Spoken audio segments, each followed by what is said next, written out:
Before you judge me, let me tell you what brought me to this point. For 30 years, I was the silent pillar. I was the one who paid the bills my children forgot. The one who looked after their own children so they could have a weekend away. The one who bit her tongue raw every time they called my advice old-fashioned, or my concern overbearing. I truly believed that love was a synonym for sacrifice, and that one day, when the fog of their own youth cleared, they would see me, really see me and understand. So, when my youngest, Sophie, announced her engagement, I smiled through the familiar pang of being on the outside and offered to help. I even dipped into my modest savings to send a check for the venue deposit, a gesture I hoped would speak louder than words. But the embossed, cream-colored invitation never found its way through my letterbox. When I finally gathered the courage to ask her why, my daughter didn't flinch. She looked me right in the eye, her gaze as cold as a winter frost, and told me it wasn't a place for people like me. It was a place for winners. I was to get out and stop embarrassing her. I grabbed my handbag, my dignity in tatters, and fled. The very next day, they were all searching for me, desperate. But they weren't searching for their mother. They were searching for her money. The stiff, textured paper of the scrapbook crackles under my fingertips as I turn the pages, each one a meticulously crafted shrine to the 30 years I spent raising my children alone. Here's Jason, aged 6, a gap-toothed grin splitting his face after losing his first tooth, a smile that could melt the harshest of frosts. And there's Lena, my thoughtful middle child, standing proud in her first school play, a buttercup yellow dress I'd stayed up all night sewing after a double shift at the hospital. And Sophie, my baby, graduating from university, that fierce glint of ambition in her eyes that always reminded me, with a twist of my stomach, of myself. 64 years old, and here I am, in my small but tidy flat in Bath, putting together pages for a wedding I've not yet been invited to. The March afternoon is quiet, but for the relentless, drumming rain against the window panes, the constant soundtrack to life in this part of England, I allow myself this small luxury of remembrance, a luxury I couldn't afford for so long. There was no time, between the two jobs, the parent-teacher conferences, the hockey matches, the endless ironing of school uniforms long after midnight. I saved every spare pound for their university funds while my own winter coat grew thin and frayed over a decade of use. I turn another page. Sophie, 12 years old, her arms wrapped tightly around my waist after some cruel children at sports day had mocked my worn-out trainers. She had whispered into my side, her voice fierce with a child's loyalty, that when she was a grown-up, she would buy me the most beautiful shoes in the world. I smile at the memory, but it's a smile laced with acid. The shoes never materialized, of course. That wasn't the point. The point was the promise, the whispered love from a little girl who saw me as her world. The jarring ring of the telephone slices through my thoughts. It's my cousin Martha, a woman I see perhaps once a year at the obligatory family Christmas gathering. Her voice is offensively cheerful. Eleanor, darling, I'm so thrilled about Sophie's wedding. Just 2 weeks away, isn't it? I do hope you found a gorgeous outfit. The world seems to tilt on its axis. 2 weeks. Martha. My own voice sounds unnervingly calm, as if it belongs to someone else. What wedding are you talking about? A long, awkward silence stretches down the line. Oh heavens, I just assumed. Well, I received my invitation last month. I thought all the close family. I hang up the phone, my hand trembling so violently I can barely find the cradle. 2 weeks. My youngest daughter is getting married in 2 weeks. And I, her mother, the woman who gave her life, knew nothing about it. I sink into my favorite armchair, the one I nursed each of my babies in, the one where I read them bedtime stories, the one Sophie would curl up in after a nightmare. The photos in the album blur as tears threaten to fall, but I hold them back. Not yet. It has to be a mistake. It must be. I grab my mobile, my fingers fumbling with the screen, and dial Sophie's number. Straight to voicemail. Itri Jason. Engaged. Lena. No answer. I spend the night staring at the ceiling, my mind a frantic whirlwind of rationalizations. Perhaps the invitation was lost in the post. Perhaps there's some family drama I'm unaware of. Perhaps Sophie is planning some grand, surprise way of telling me. But in the deepest, quietest part of my heart, the part where I keep the truths I'd rather not face, I know it's no mistake. The next morning, after another sleepless night, a decision crystallizes in my mind. There's a family brunch today, a Sunday affair Sophie had mentioned in passing weeks ago. Just close family, Mum, to plan the final details. I wasn't explicitly invited, but then, I wasn't uninvited either. I dress with meticulous care. My best navy silk blouse, the one I bought for Sophie's graduation. The pearl earrings my Aunt Beatrice left me, the only truly valuable things I own. I look in the mirror and see a 64-year-old woman. A woman who has worked hard her entire life. A woman with gray hairs she can't afford to dye and wrinkles she wears like medals of honor.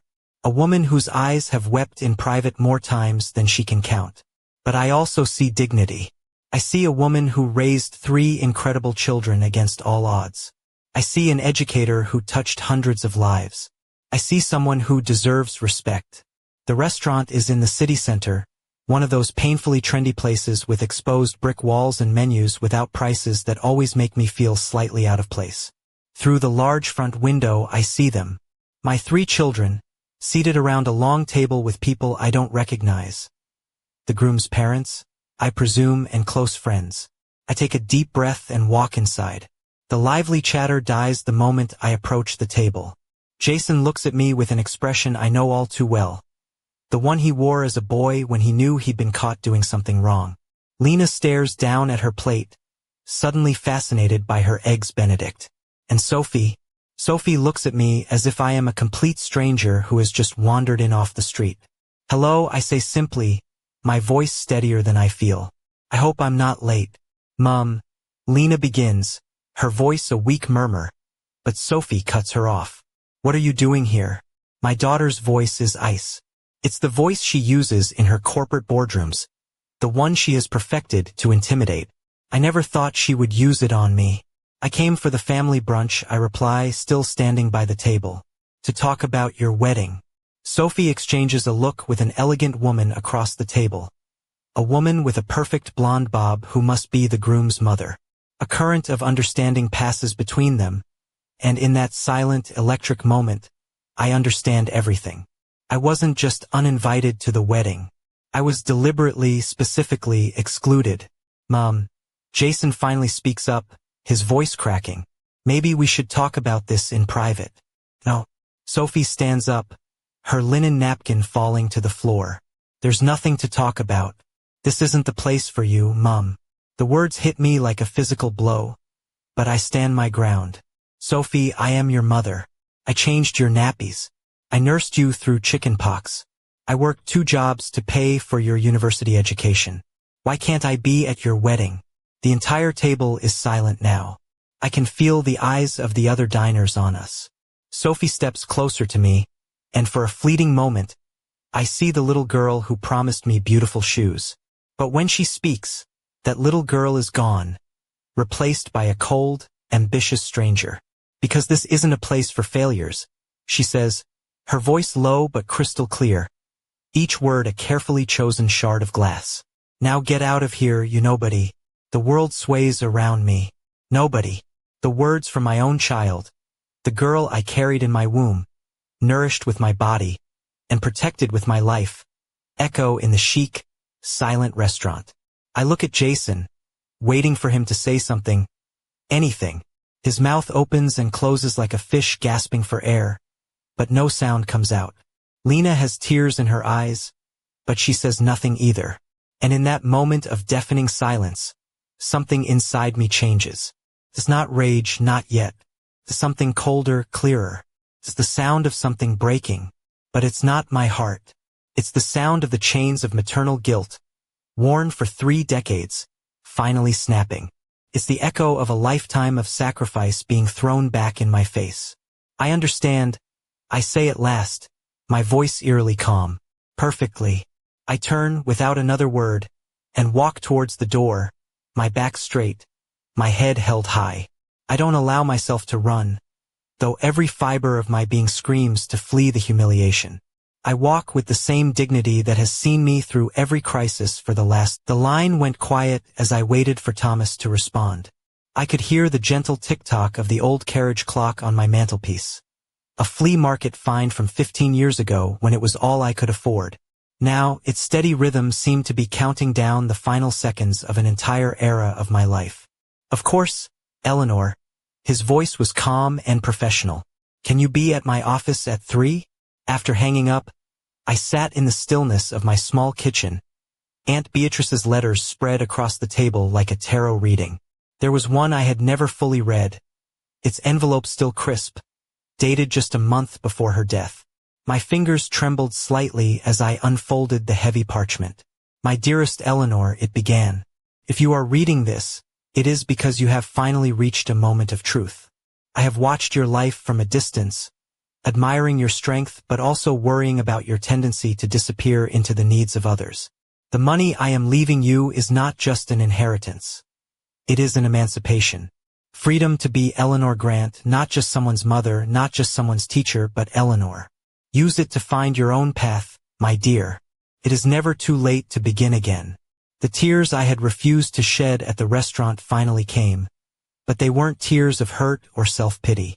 They were tears of recognition, of profound gratitude for a woman who had seen me more clearly than I had ever seen myself. That I spent the next 2 hours going through documents, replaying conversations in my head, preparing myself. When I arrived at Thomas's office, a handsome Georgian townhouse overlooking the Royal Crescent, the familiar sight of its ordered world calmed me. The walls were lined with leather-bound legal books that smelled of dust and wisdom, and the air itself seemed to exude a sense of control I desperately needed. Eleanor. Thomas stood as I entered, his kind face etched with concern. He was a man in his late 50s, with a tidy crop of silvering hair and eyes that missed nothing. He wore a tweed jacket, the sleeves slightly pushed up his forearms, a habit he had when he was concentrating. Tell me what's happened. I recounted everything: the call from Martha, the brutal humiliation at the brunch, Sophie's final, cutting words. Thomas listened without interruption, making the occasional note on a legal pad but mostly just watching my face with the focused attention that made him such a formidable solicitor. I want to change everything, I said when I'd finished, the words feeling solid and real in the quiet room. The will, the trust, all of it. I want my children to receive nothing. Not a single penny. Thomas leaned back in his large leather chair, steepling his fingers. Eleanor, I understand you're hurt, deeply hurt, but this is a monumental decision. Have you considered that perhaps— Thomas, I interrupted him gently. I've considered it for 30 years. I've considered every sacrifice, every sleepless night, every choice I made putting their needs before my own. What I hadn't considered was that there was another way. What did you have in mind? He asked, his tone shifting from cautious advisor to practical facilitator. I pulled out a small notebook where I'd been scribbling ideas since I got home. I want to establish a scholarship fund, I began, my voice gaining strength with every word. For students from low-income backgrounds who want to go into teaching. I want to donate to adult literacy programs, to charities that support single mothers who are struggling the way I struggled. I paused, surprised by the clarity of my own vision. I want my money to go to people who will actually need it, who will value it. Thomas nodded slowly, a thoughtful expression on his face. And your children? My children, I said, the words tasting like freedom, have made it very clear they don't need me. They believe I am a failure, a nobody. Very well. They don't need a nobody's money either. Eleanor, may I ask you a personal question? I nodded. In all these years, have you ever done something just for yourself? Something that wasn't for your children, or for your students? The question blindsided me. I searched the archives of my memory, sifting through decades of packed lunches, school runs, and marking papers, and found almost nothing. No, I admitted, the word a small, quiet puff of air. I suppose I haven't. Then perhaps, he said with a small smile, it's time you started. We spent the next hour discussing legal structures, the best way to set up the foundation to be watertight, to ensure my wishes were ironclad and couldn't be contested. Is there anything else? He asked as we were finishing. Yes, I said, the idea surprising me as it formed. I want to write them letters, each of them, so they understand why. When would you like them to receive them? After the wedding, I replied without hesitation. After they've had their perfect day, without their failure of a mother to spoil it. Thomas looked at me with an expression I couldn't quite read. Eleanor, if I may speak as your friend, not your solicitor? Please. In the 20 years I've known you, I've never seen you like this. So determined. So present. It's as if you've woken up from a long dream. His words struck a chord deep inside me. He was right. For the first time in decades, I wasn't thinking about what my children needed, how I could fix something for them, or how I could shield them from the consequences of their own choices. I was thinking about Eleanor Grant, what she wanted, what she deserved. Another thought sparked, impulsive and bright. Aunt Beatrice, she had a house on the coast, didn't she? Endorse it? Is it still part of the trust? Thomas consulted a thick file. Yes, Seacrest Bay is here. It's been rented out for the last few years, but we can terminate the lease if you wish to use it. I want to go there, I said, the decision feeling like the most natural thing in the world. After the wedding, I need to get away from Bath for a while. For how long?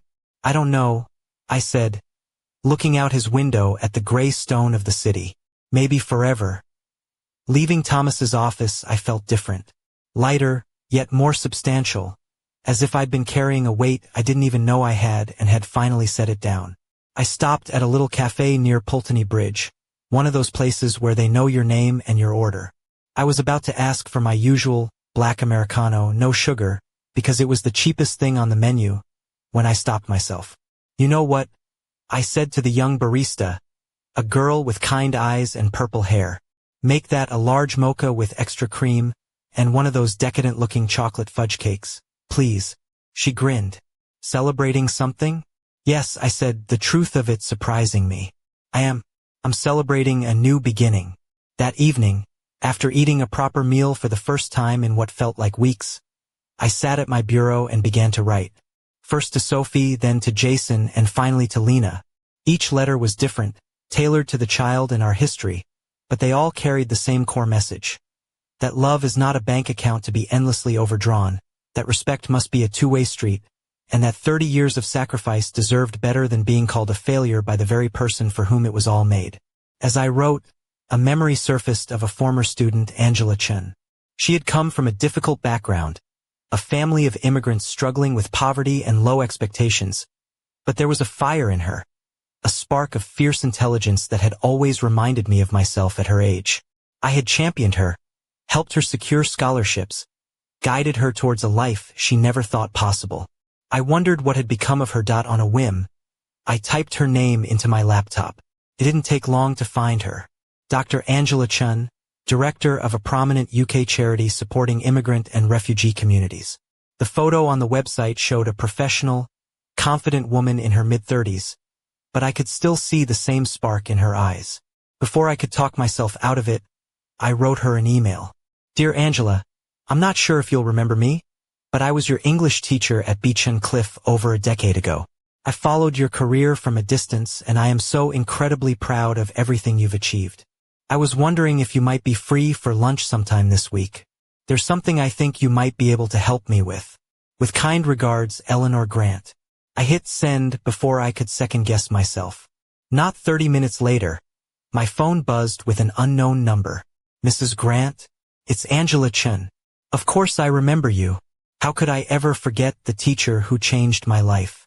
Her enthusiasm was a balm to my bruised soul, and I found myself smiling, a genuine, unforced smile for the first time in days. We arranged to meet the next day. After I hung up, I sat in my living room, looking at the photos of my children scattered on the side tables. But for the first time, I also saw the other photos. The teaching awards. The pictures with beaming students at graduation ceremonies. The stack of thank you letters from parents whose children I had helped guide. For 30 years, I thought my legacy was my children. But perhaps my true legacy was all the other lives I had touched. All the minds I had helped to shape. All the sparks I had helped to ignite. And maybe, just maybe, it was finally time to ignite my own. My lunch with Angela the day before had been a tonic for the soul. We sat in a small cafe tucked away in a Bath alleyway, the air thick with the scent of coffee and baked goods, and we talked for 3 solid hours as if the years had never passed. She told me about her work with refugee families, the mentorship programs she developed, and how my English lessons had given her not just the language, but the confidence to believe she was capable of anything. "Mrs. Grant," she had said, her eyes alight with that same fierce intelligence I remembered, "you have no idea the impact you had on so many of us. When you told me I had the potential to change the world, it was the first time in my life anyone had seen anything in me beyond my circumstances." Now, sitting in my kitchen on Saturday morning, Sophie's wedding day, her words echo in my mind as I finish writing the note that will be delivered this afternoon. It is short, direct, and devoid of the drama I have been accused of creating. It is simply the truth. Sophie, you uninvited me from your life. I am uninviting you from my legacy. Mom. I fold the plain white paper and slip it into a simple, unadorned envelope. No calligraphy, no pressed flowers, none of the little touches I used to lavish on my children's special occasions. Just words on a page, as stark as the ones she had used on me. Angela had insisted I didn't have to do this alone. "Let me help you," she had said, her voice firm with the quiet competence of a woman who gets things done. "I have contacts in the event industry.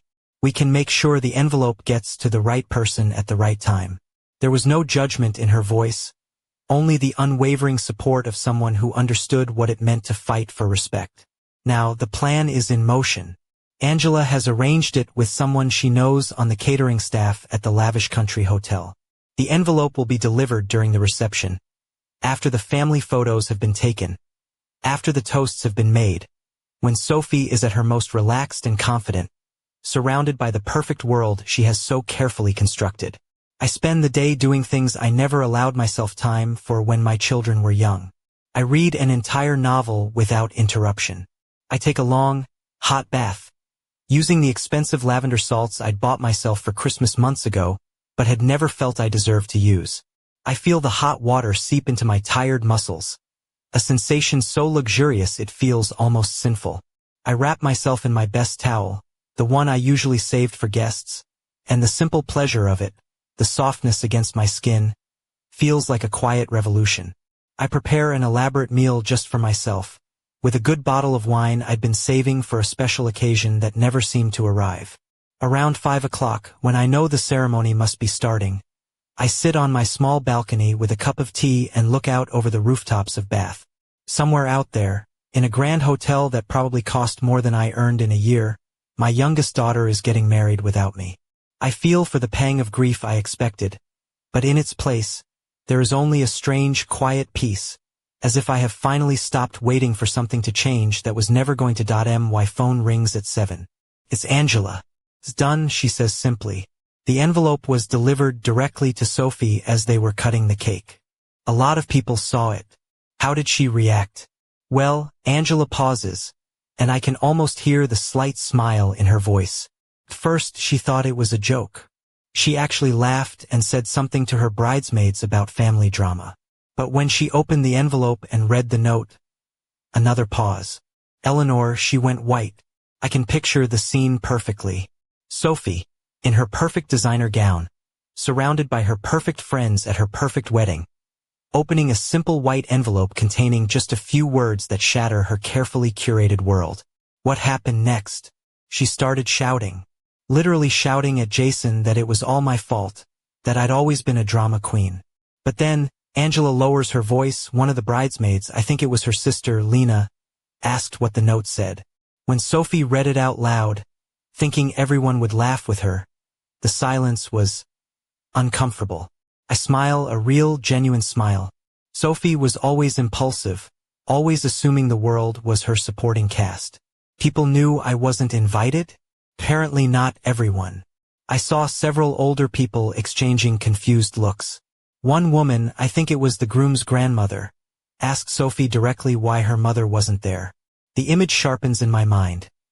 Sophie, confronted publicly for the first time with the consequences of her choices, trying to explain why the mother who raised her alone was not deemed worthy of an invitation. What about Jason and Lena? Jason was trying to calm everyone down, looking like he wanted the ground to swallow him whole. But Lena looked devastated. She left the reception early. Something stirs in my heart at the mention of Lena. Of my 3 children, she was always the most sensitive, the one who took after me the most. The one who used to crawl into my bed after a nightmare, who helped me bake on Sundays, who once told me she wanted to be just like me when she grew up. Angela, yes, thank you. For everything. For believing I deserved to do this. Eleanor. Anyone who knows you would know you deserve far more than you've received. What are your plans now? Tomorrow I drive to the coast. To Aunt Beatrice's house. I need some space. To think. After we hang up, I sit in the silence of my flat. Somewhere in the English countryside, the most expensive wedding reception of the season is likely winding down under a cloud of tension and awkward questions. Sophie is learning that actions have consequences, even when you believe you hold all the power. My phone buzzes again. This time it's a number I recognize. Jason. I let it go to voicemail. A few minutes later it buzzes again. Lena. That goes to voicemail too. Then Sophie. The phone rings insistently once, twice, 3 times. Finally, it stops. I check the messages. Jason sounds bewildered, pleading for me to call him so we can sort out this misunderstanding. Lena sounds like she's been crying, apologizing over and over, saying she didn't know Sophie hadn't invited me, that she thought I'd chosen not to come. Sophie's message is different. Her voice has that hard, furious quality I remember from her teenage years when she didn't get her way. Mom, I don't know what game you're playing, but this is pathetic. You're obviously upset about some misunderstanding, but ruining my wedding isn't the way to fix it. Call me immediately so we can sort this out like adults. I listened to the message twice, fascinated by her complete inability to accept any responsibility. To Sophie, this is still my fault. A misunderstanding. Unnecessary drama that I am creating. The idea that she could have hurt me, that her actions could have real, lasting consequences, simply doesn't compute. I delete all 3 messages without returning the calls. Instead, I finish packing the suitcase I started this morning. Comfortable clothes, a few good books, Aunt Beatrice's documents, the letters I wrote for my children. Early tomorrow, I will drive west, towards the sea, towards a house I have never seen but which I hope will feel like home. Before I go to bed, I write one last email to Thomas, confirming that I want to expedite all the legal changes. Make it official as soon as possible, I write. And when my children contact you, because they will, simply tell them that all decisions are final. Finally, I allow myself one last act of closure. I take out the scrapbook I was working on last week, when I was still hoping for an invitation that would never arrive. I look through the pages one last time, 30 years of a life defined by the needs of others. Then I close the album, place it in a box at the back of my wardrobe, and turn out the light. Tomorrow I will start a new album. One where Eleanor Grant is the main character in her own story. For the first time in decades, I sleep soundly through the night. The salt-laced air hit my face the moment I stepped out of the car, and for the first time in weeks, I took a deep, shuddering breath that didn't feel constricted by a band of tension around my chest. Aunt Beatrice's house stood before me like something from a dream I didn't know I'd had. A silver-gray timber cottage, weathered by years of sea winds, with large bay windows that looked directly out onto the churning expanse of the English Channel. The key was exactly where Thomas said it would be, tucked into a small magnetic box behind a loose brick in the garden wall. As I turned it in the lock, I had the strangest feeling that Aunt Beatrice had known, all those years ago, that I would one day end up here, seeking refuge in the sanctuary she had kept for me. The interior was simple but profoundly welcoming. Comfortable, slightly worn furniture was draped in woolen throws. Shelves were crammed with books, ranging from classic novels to guides on coastal gardening, and a magnificent stone fireplace dominated the main living area. On the small oak dining table, I found a note in Beatrice's familiar looping script. Asterisk for Eleanor, when you finally decide you deserve a place that is just yours. The pantry is stocked, the towels are fresh, and the sea is waiting. Welcome home, B. Asterisk, my eyes welled with tears, but this time they were tears of pure, unadulterated gratitude. For 5 years, since receiving the inheritance, I had wondered why Beatrice had left me so much. Now I understood. It wasn't just money she had given me. It was an escape route, a chance to rediscover the woman I had been before life had eroded me. I spent the first hour just exploring, throwing open windows to let the sea air sweep away the last lingering traces of Bath's tension. In the main bedroom, I found more surprises. A writing desk was positioned in front of a window with an uninterrupted view of the sea, and in its drawers were stacks of blank, cream-colored notebooks with a sticky note on top. For the new chapters you will write, Beatrice had truly thought of everything. That first night, I slept better than I had in years, lulled by the constant, rhythmic crash of the waves. I woke feeling as though I had been ill for a very long time and was finally, blessedly, on the mend. On Tuesday morning, as I was making coffee in the small, well-equipped kitchen, I heard the crunch of tires on the gravel path. It was Angela, just as she had promised, but she wasn't alone. With her was an older woman with kind eyes and a warm smile, who introduced herself as Maria Gonzalez. Maria runs a community support program for migrant families in Exeter. Angela explained as we sat on the porch with our mugs of coffee. When I told her about you and your plans, she insisted on meeting you. Mrs. Grant, Maria said, her voice soft with a gentle Spanish accent. Angela tells me you want to help families like mine. My husband and I came here 30 years ago with very little English. It was a teacher, a woman like you, who changed our lives, who helped us not just with the language, but with hope. We spent the morning talking not about vague philanthropic ideas, but about real needs, real people, and how money could be translated into tangible opportunities. Angela had concrete ideas. Scholarships for first-generation university students, mentorship programs for single mothers, community learning hubs in underserved neighborhoods. What I find most beautiful, Angela said, is that we could name it the Eleanor Grant Foundation. Your name would be forever connected to something that truly matters. The idea thrilled me in a way I hadn't expected. For 30 years, my name had been primarily associated with being a mother. The thought that it could be attached to something bigger, something that would continue to help people long after I was gone, felt like a personal revolution. There is something else, Maria said a little shyly. This Saturday we have a community gathering at the Village Hall in Seacrest Bay. The local families get together for an afternoon of cultural exchange, food, and music. We don't normally invite strangers. But she trailed off, searching for the right words. Angela told me your story. I think you would understand why it is so important to us that families stay together, that the older generations are respected.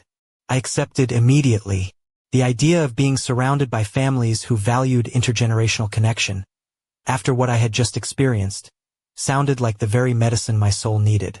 Wednesday and Thursday passed in a blissful blur of long walks on the beach, writing in Beatrice's notebooks, and feeling my mind clear itself of decades of worrying about other people.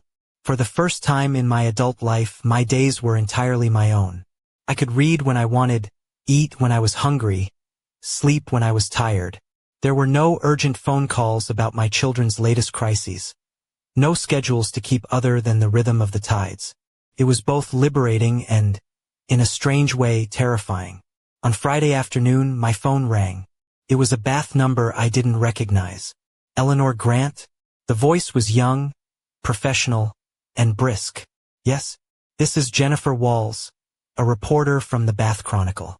I was wondering if I might ask you a few questions about the Eleanor Grant Foundation, which was just announced. My heart stopped. What foundation? Well, according to public records, a significant charitable foundation was established in your name this week. The filings show substantial endowments for educational and literacy programs. Would you care to comment on your motivations for such large-scale philanthropy? I understood immediately. Thomas must have expedited the paperwork even faster than I'd expected. And now it was a matter of public record, which meant my children almost certainly knew about it too. I have no comment at this time, I said politely. Thank you for your call. I immediately phoned Thomas. Eleanor, I was just about to call you. The papers were filed this morning, and apparently, some enterprising young reporter was checking the new charity registrations. His voice sounded strained. I've also had calls. From all three of your children. Multiple times. What did you tell them? Exactly what you asked me to. That all decisions are final and that I cannot discuss the details with them. How did they react? Thomas sighed. A long, weary sound. Sophie was incandescent. Threatened to sue for mental incompetence. Jason seemed more confused than angry. Kept asking if this was really what you wanted. And Lena, he paused. Lena just asked if there was any way to contact you. She sounded genuinely distraught. That evening, sitting on the porch watching the sun bleed into the ocean, I thought about Lena. Of my 3 children, she was the only one who had sounded truly repentant. The only one whose apology in her voicemail had rung with sincerity. But she was also the one who had stayed silent when Sophie humiliated me, the one who had chosen the comfort of conformity over the courage of conviction. Forgiveness is a complicated thing. It's not a switch you can just flick on. It's a process. And I wasn't sure I was ready to begin it yet. On Saturday, I walked to the community event feeling nervous but hopeful. The village hall was buzzing with life, filled with families of all ages, from grandparents to babes in arms, sharing food, music, and stories. Maria introduced me simply as an educator who understood the importance of family and community. What I hadn't expected was how natural it would all feel. The small children immediately reminded me why I had loved teaching. The young mothers shared their struggles and hopes with me in a way that made me feel useful again. The grandmothers included me in their conversations as if they had known me my whole life. Midway through the afternoon, a little girl of about 8 shyly approached and asked if I could help her with her English homework.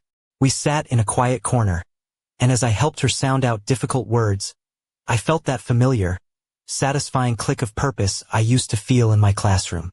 "Are you a teacher?" she asked when we'd finished. "Yes," I said, and realized it was the first time in months I had used the present tense instead of the past.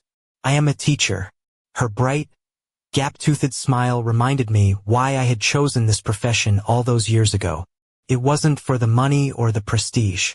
It was for these small, incandescent moments, when you can see the spark of understanding ignite in a child's eyes, when you know you have made a real, tangible difference. That evening, as Angela and Maria were preparing to drive back to their respective cities, we sat on the porch, watching the stars prick the velvet darkness. "Do you know what's so wonderful about all this?" Angela said. "It's that you're finally living the life you always deserved. A life where Eleanor Grant is valued for who she is, not for what she can give to others." She was right. For the first time in decades I felt seen. Not as someone's mother or someone's teacher, but as Eleanor. Whole, valuable, and enough all by myself. When they left on Sunday morning, I stood on the porch, waving until their car disappeared down the lane. The silence they left behind didn't feel lonely. Felt peaceful. I was starting a new life, and for the first time it was entirely my own. A sleek, white BMW roaring up the gravel path, spitting stones and dust, shattered the tranquility of my Tuesday morning. I didn't need to see the personalized number plate to know. 6 months later, the first letter from a scholarship recipient arrived on a Tuesday morning in October. The leaves on the lone sycamore tree outside my window were turning a brilliant, fiery gold, and the sea air had the crisp edge that heralds the coming of winter. I sat on my porch with my morning coffee, a ritual that had become the cornerstone of my new, quiet life, and opened the envelope. "Dear Mrs. Grant," it began in neat, cursive handwriting. My name is Carmen Rodriguez, and I am one of the first recipients of the Eleanor Grant Scholarship for Future Educators. You don't know what it means to me, to be able to study to become a teacher without worrying about how I will pay for my books or my rent. But more than that, knowing that a woman who understood the struggle is investing in my future gives me hope that I can make the difference that you did. Thank you for seeing potential in people like me. One day, I hope to honor your legacy in the same way you have honored the legacy of those who inspired you. I had to stop reading to wipe away the tears that had sprung to my eyes. In 30 years of teaching, I had received many thank you notes, but this one felt different. This was not gratitude for a good grade or a helpful lesson. It was gratitude for a life-changing opportunity, one I had deliberately created for Carmen, a girl I had never met but in whom I saw a reflection of my own story. The Eleanor Grant Foundation had been operational for 4 months now, and the reports I received from Angela were nothing short of extraordinary. 25 scholarships awarded so far. 3 adult literacy centers up and running in deprived areas of Devon and Cornwall. A mentorship program for single mothers that already had a waiting list. My money, the money I had once planned to divide between 3 children who saw me as a burden, was now fueling the dreams of people who valued it as the transformative gift it was. Lena came to visit every other weekend. At first, our conversations were stilted, filled with her repeated apologies and my careful reassurances. But gradually we found a new rhythm. We walked on the beach, cooked together, and talked about books and films, about everything and anything except the past we were both trying to heal from. She was in therapy now, working on what she called finding her own voice after years of being an echo. Last week, she had surprised me with an unexpected confession. "Mom, I've been thinking about changing careers," she'd said as we chopped vegetables for a stew. "I want to become a school counselor, to help children who come from difficult families find their way." "What made you think of that?" I'd asked. "You did," she'd said simply. "Seeing how you've used your pain to create something beautiful, I want to do the same." I supported her decision wholeheartedly, and she was now taking the necessary courses. It would be a long road, but for the first time in years, I saw a spark of real purpose in Lena's eyes, the same spark she'd had as a little girl. Jason was another story. He had come to see me only once, 3 months ago, after Lena gave him the letter. He arrived with the stiff posture of someone attending a mandatory but unpleasant meeting, not out of genuine remorse. "I read your letter," he'd said, perching awkwardly on the edge of the sofa as if planning a swift escape. "And I suppose you have some valid points. Maybe I could have been more involved, more of an advocate." It was the closest Jason could get to an apology, and we both knew it. For 30 years, Jason had been the son who took without giving, who appeared when he needed something and vanished when all was well. Some personalities can be changed by direct confrontation. Others simply retreat further into themselves. "Jason," I had told him, "I love you. I will always love you. But I cannot be in a one-sided relationship with you. If you want us to be family, it has to be a choice you make actively, not something you take for granted." I haven't heard from him since. Sophie, predictably, had tried to sue. Thomas kept me informed of the legal proceedings, though her attempt was more bluster than substance. Aunt Beatrice's will and the decisions I had made were legally unassailable. After 3 months of legal fees that likely drained her honeymoon savings, Sophie finally gave up. But not without one last confrontation. A month ago, she had appeared at my door again, this time with her new husband, Marcus, in tow. He was a handsome, uncomfortable-looking man who stood slightly behind Sophie, as if trying to physically disassociate himself from what was about to happen. "Mom," Sophie had said, her voice tight but controlled, "I need you to know what you've done. My marriage is suffering because of your selfishness. Marcus and I are having financial problems because we were counting on that inheritance." "The inheritance was never yours to count on, Sophie," I had replied calmly. "But you always said we would inherit. You always talked about securing our future. That was before you told me I was a failure who didn't deserve to be at your wedding." Marcus had mumbled something about perhaps they should go, but Sophie had ignored him. "You know what, Mom? You're right. Maybe you are a failure. A bitter, resentful failure who is so angry about her own life choices that she has to punish her children for being successful." The words that, a year ago, would have shattered me, simply glanced off. "If that is truly what you believe, Sophie, then I made exactly the right decision." She had left without another word. Marcus had lingered for a moment, looking at me with an unreadable expression. Finally, he had said, "Mrs. Grant, for what it's worth, I think Sophie was wrong about the wedding. You should have been there." It was a small, but significant moment of validation. Now, sitting on my porch with Carmen's letter in my hands, I thought about what a legacy truly is. It isn't just money passed from one generation to the next. It's the impact you have on the world, the lives you touch, the difference you make. My children had been my first attempt at a legacy, and I had failed in ways I didn't understand until it was too late. I had loved them so fiercely that I forgot to teach them how to love others with the same intensity. I had given them so much that they never learned the value of giving. I had shielded them so completely from consequences that they never developed character. But perhaps it wasn't too late for a different kind of legacy. Angela was driving down from Exeter this afternoon for our monthly foundation meeting. We had developed a beautiful friendship, a partnership that had reminded me of the joy of working towards something bigger than myself. Today, we were reviewing applications for the second round of scholarships and also discussing something new. A program of workshops for parents on how to raise children who value intergenerational respect. The irony was not lost on me. Around 3 o'clock, I heard the familiar sound of Angela's Honda on the path. But as I looked out the window, I saw she wasn't alone.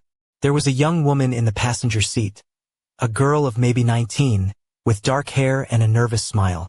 "Eleanor," Angela said as I met them at the door, "I want you to meet Carmen Rodriguez." My heart skipped a beat. The girl from the letter. Here in person. Carmen insisted on coming when she heard I was driving down today. Angela continued. She wanted to thank you herself. Carmen stepped forward shyly, her eyes shining with a mixture of nervousness and determination that reminded me so much of myself at her age.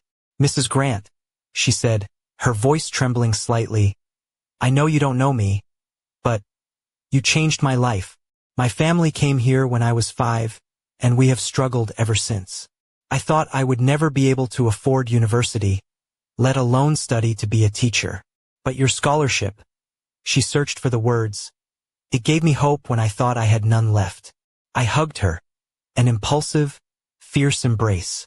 This girl, this living embodiment of why I had made the choices I had made. "Carmen," I said, my voice thick with emotion, "you are the reason I do this. You and all the people like you who deserve the chances I had to fight for." We spent the afternoon reviewing applications, discussing programs, planning for the future. Carmen shared her insights on how to better reach students like her. Angela brought her expertise in community organizing, and I offered decades of educational perspective. It was a beautiful collaboration. 3 generations of women, working together towards a common goal. When they left that evening, I stood on my porch, watching their tail lights disappear into the dusk. The ocean stretched out, infinite, before me, the waves breaking in a steady rhythm that had become the soundtrack to my new life. Tomorrow morning, Lena would arrive for her bi-weekly visit. We would cook together, walk on the beach, and continue the slow, patient work of rebuilding a relationship based on mutual respect instead of familial obligation. It was a process, but it was real progress. Jason might find his way back to me one day, or he might not. I had made my peace with both possibilities. And Sophie would have to live with the consequences of her choices, just as I had had to live with mine. But for the first time in decades, my choices felt entirely, wonderfully my own. I went inside and walked to the bureau where I kept my important documents. Next to the foundation papers and the financial reports, there was a new photo album I had been building. It didn't contain pictures of my children, of graduation